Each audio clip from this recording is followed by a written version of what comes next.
नमस्कार, मी राजेश अरुण 153 तहसील विधानसभेचा मनसेचा उमेदवार।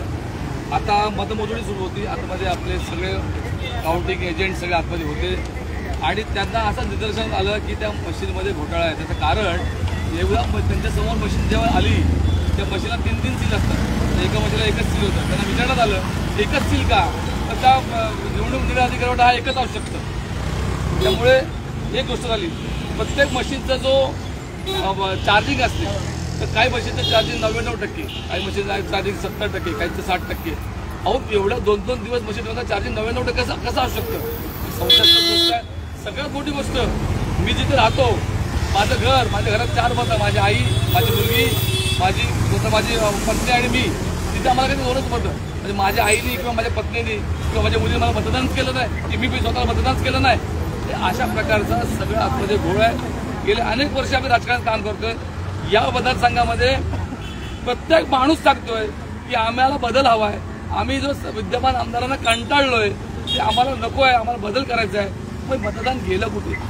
प्रत्येक यादीमध्ये 2-2, 3-3, 9-9, 10 मतं फक्त, आणि आमचे कार्यकर्ते त्यांची घातली मतं नाही मिळाली, असा घोळ आहे।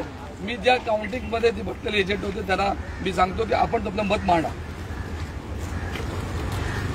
इलेक्शन्स बंद करून टाका, अतिशय संताप आलेले, बंद करा इलेक्शन्स। दरवर्षी हे होणार असेल ना तर अजिबात गरज नाही।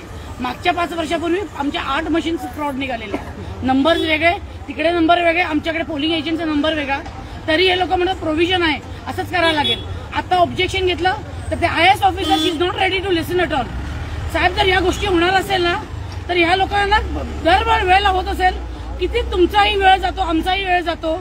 पक्षाचा इझी घ्यायला लागलेत आपल्या पक्षाला, हे नाही चालणार अजिबात, खूप इझी घ्यायला लागलेत। मग इलेक्शन कॅन्सल करा। ते गणपत पाटील नगर मध्ये जिथे अजिबात कामं झालेली नाही तिथे लीड येतो। 3 नंबर वॉर्डमध्ये जनकल्याणमध्ये तिथे मनीषाताईंना अजिबात येऊन दिलं नाही, प्रचाराला येऊन दिलं ना, आम्ही प्रचार करून देणार नाही। त्या वॉर्डमध्ये त्यांना लीड मिळतो, कसा मिळतो? उमेदवाराला 3 उमेदवाराच्या 163 मध्ये 2च मतदान का? आई बहिणीची, बायकोची, घरातल्या आजूबाजूच्या लोकांची मतं नाही मिळाली? 30 वर्ष राजकारणात म्हणजे एका वर्षाला 1 मत, हेच केलंय। हेच होणार असेल तर कशाला इलेक्शन करताय?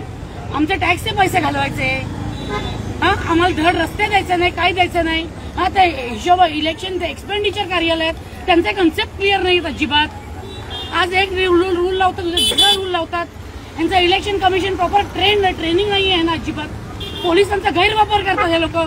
IAS ऑफिसर खूप डॉमिनेटिंग आहे आणि I don't think she should be on the table. तिने रिझाईन केलं पाहिजे। अजूनपर्यंत असं नाही झालेलं, कधी कुठल्या ऑफिसरला कोणी असं बोललेलं आहे, पण मी ॲज अ पब्लिक म्हणते ती IAS officer she should resign. मला नाही माहिती, ती जर एवढ्या मोठ्या पोस्टवर आहे ना तर शी शुड मेंटेन अ डिग्निटी, नाही करत तिथे। स्पष्ट मत आहे, या सगळ्याच्यामध्ये घोळ झालाय। मनसेला मतदान स्वतः माझ्या घरी आमची 4 मतं, इकडे बघा जनकल्याणमध्ये 10 पैकी फक्त 2च मतदान होईल। असं या सगळ्या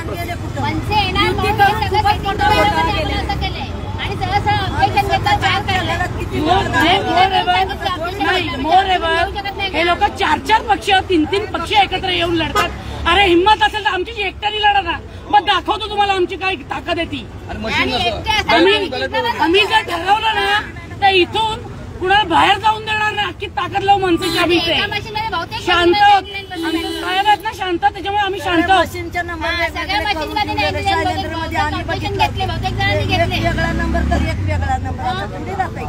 अतिशय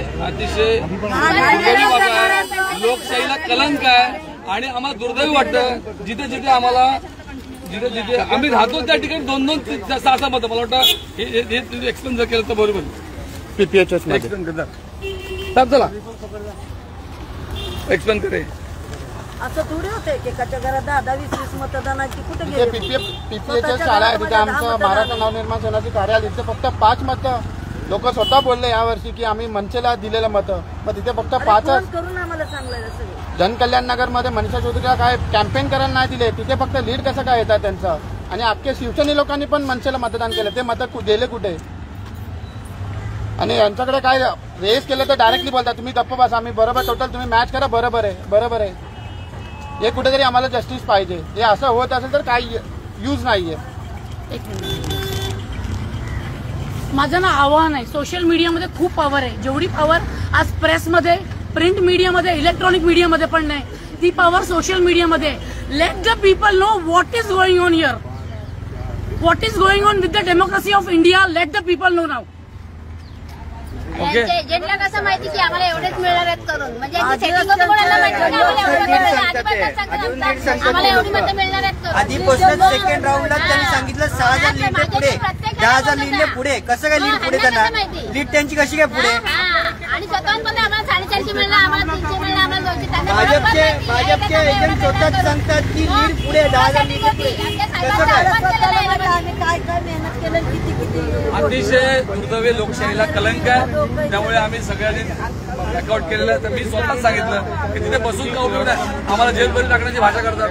त्यापेक्षा म्हटलं आपण बाहेर पडूया. आणि जे घडलंय सगळं ते चुकीचं आहे, लोकशाहीला कलंक आहे. त्यामुळे आम्ही या फेसबुकच्या माध्यमातून पुढे आलो. त्याचं कारण की लोकांना कळू द्या की नेमकं काय घडतंय आतमध्ये ते. त्यामुळे नमस्कार, जय हिंद, जय महाराष्ट्र.